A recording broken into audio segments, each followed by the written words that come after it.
Salut à toi! Cette vidéo s'adresse à toi si tu as envie d'arrêter de fumer et que tu recherches des conseils et des astuces pour le faire plus facilement. Dans cette vidéo, je vais te donner 8 conseils et astuces pour te permettre d'arrêter de fumer facilement. Pour être informé des nouvelles vidéos et avoir des conseils et astuces pour arrêter de fumer plus facilement, gérer ton stress, améliorer la qualité de ton sommeil, abonne-toi à ma chaîne. Je m'appelle Yanis Gozlin, je suis hypnothérapeute, j'ai mon cabinet d'hypnose sur Lyon et je suis spécialisé dans le sevrage tabagique par l'hypnose, les troubles anxieux, stress, angoisse, phobie et troubles du comportement comme les addictions et les compulsions. J'accompagne de nombreuses personnes à devenir non-fumeuses et le rester.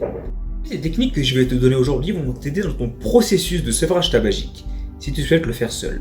Conseil numéro 1. Prépare-toi un plan d'arrêt du tabac. Le but en fait ça va être de te définir une date d'arrêt de tabac précise. Pour ça, tu peux te faire un programme de réduction de tabac au fur et à mesure, en te disant que chaque jour, tu vas réduire par exemple de 3 à 4 cigarettes. Semaine 1, ça te fera une telle réduction de cigarettes. Semaine 2 également, semaine 3 aussi. Et le but en fait, c'est qu'à la semaine 4, tu es totalement arrêté. En fait, en réduisant à chaque fois d'un peu chaque jour, ça te permet en fait d'avoir déjà une vision de ce que tu consommes en moins et habituer ton corps progressivement. En faisant comment, en te disant par exemple, la semaine 1, tu vas réduire de 5 cigarettes par jour, ou 6, peu importe. Peut-être même plus. Semaine 2, tu vas réduire encore de 7 cigarettes. Semaine 3 également et semaine 4 pareil. Tu peux le faire différemment. Le but c'est que tu le notes sur une feuille et que tu aies ça sous les yeux. Et comme ça tu t'habitues progressivement. En fin de compte, ton corps il va apprendre à s'en débarrasser et à se défaire de ça. En technique numéro 2, c'est la respiration. Technique de respiration. Beaucoup de fumeurs en fait ils redoutent de ne pas pouvoir gérer les situations de stress après l'arrêt du tabac ou pendant le sevrage tabagique. Ils pensent que la cigarette a toujours été une béquille qui les a soutenus dans les moments de tension ou de nervosité et qu'ils ne pourront pas gérer sans elle. C'est d'ailleurs une des raisons qui empêche de se lancer dans l'arrêt du tabac. Ce qu'il faut savoir, c'est que les apparences sont trompeuses et la cigarette est un faux calmant. En réalité, la nicotine est un stimulant qui accroît le rythme cardiaque et la pression artérielle. Le phénomène de détente qui est perçu provient de la levée du manque. L'anxiété et la nervosité sont des symptômes de manque bien connus. Elles aggravent l'inconfort ressenti lors de situations quotidiennes de stress. Lorsque tu te sens trop stressé ou que tu as une envie de fumer, prends le temps de te poser tranquillement. Ferme les yeux et fais quelques techniques de respiration. Une technique de respiration efficace est la technique de respiration abdominale, à faire dès que tu as une envie de fumer. En fait, c'est d'imaginer donc ton ventre qui se gonfle comme un ballon lors de l'inspiration. Tu inspires, tu laisses rentrer l'air à l'intérieur. Tu imagines ton ventre comme le ballon qui se gonfle. Il faut bien que tu le ressentes justement gonflé, comme ça. Et ensuite, tu bloques 2 secondes. Et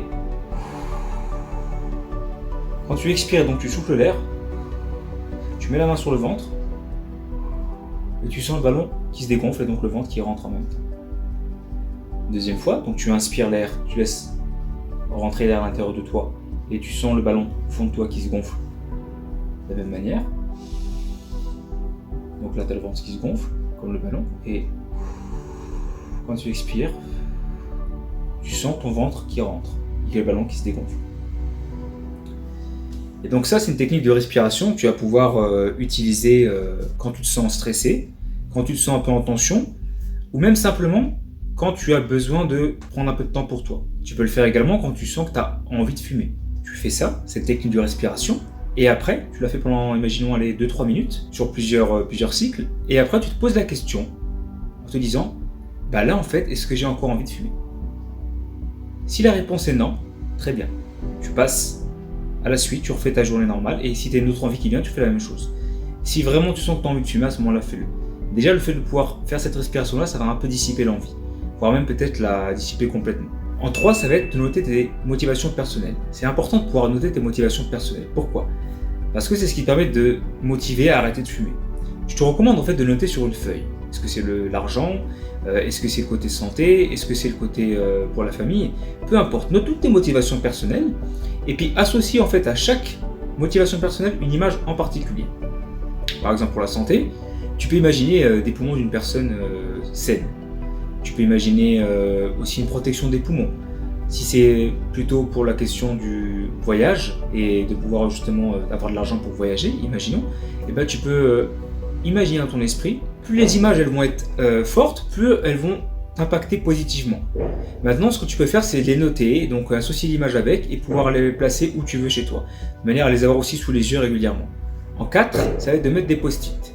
Les post-it, en fait, ils permettent d'avoir un rappel régulier. Tu peux en mettre dans plusieurs pièces de chez toi, ton salon, ta chambre, salle de bain, peu importe, en disant des phrases du type « je me libère de toi, cigarette » ou « je suis maintenant sain dans mon corps ». Ça permet d'intégrer tout ça dans ton esprit.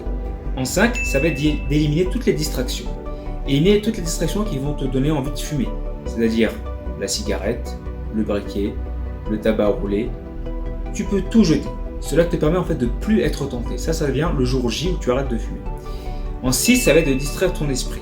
Ça va être important de pouvoir distraire ton esprit pour éviter de succomber à la tentation lorsque tu ressens la montée d'une envie de cigarette. Adopte des comportements de substitution pour distraire ton esprit. Fais des techniques de respiration. Prépare-toi un thé, brosse-toi les dents, passe un coup de téléphone, va marcher, bois de l'eau, mets de la musique, peu importe, tout ce qui peut distraire en fait ton esprit et l'envoyer en dehors de ce sur quoi il est actuellement. Par exemple, tu as envie de fumer, tu fais ça directement. Une fois l'envie passée, tu peux retourner vaquer à tes occupations. Et tu refais de même s'il y a une autre envie qui arrive. En 7, ça va être de noter chaque jour que tu fais sans cigarette. Noter les jours permet de voir tes avancées, prendre conscience de ce que tu es en train d'accomplir. C'est également très important pour la motivation et la persévérance. En 8, ça va être de t'accorder des récompenses. Notre cerveau, en fait, il aime la gratification et la récompense. C'est souvent une source de stimulation et de motivation qui nous donne envie de continuer. Cela va te donner une impulsion positive pour persévérer chaque jour que tu feras sans tabac. Félicite-toi et accorde-toi une mini récompense, peu importe ce que c'est. Accorde-toi une plus grosse récompense à la fin de chaque semaine. T'offrir quelque chose à toi-même te permet de te sentir bien et de continuer. En 9, ça va être de faire du sport. Trouve une activité sportive pour te défouler et utilise cette énergie que tu as à l'intérieur de toi. Donc l'activité qui libère le plus d'endorphines est sans conteste le sport. Et ce, pendant plusieurs heures après l'effort. Il s'agit en fait d'une hormone naturelle produite par notre organisme. Une fois sécrétée, elle se disperse dans le système nerveux central, dans les tissus de l'organisme et dans le sang. Le sport en fait permet de déclencher ces effets, faisant éprouver un sentiment de bien-être et de détente après l'effort. L'activité sportive va également avoir de nombreux autres effets, anxiolytiques et stabilisation du poids. Anxiolytique, ça va te permettre en fait de réduire ton stress et ton anxiété, de se sentir mieux et de te sentir plus détendu. Stabiliser ton poids également, car fumer en fait ça fait brûler des calories et en arrêtant de fumer, tu en brûles moins. Donc le fait de faire du sport va te permettre de compenser cela et d'éviter de trop prendre de poids. Alors il existe de nombreuses autres astuces et techniques pour te permettre d'arrêter de fumer plus facilement, que je te partagerai dans d'autres vidéos. Si tu as aimé la vidéo, tu peux liker avec le petit pouce en dessous et partage-la autour de toi si tu connais des gens qui veulent arrêter de fumer et que cette vidéo pourrait aider. A bientôt!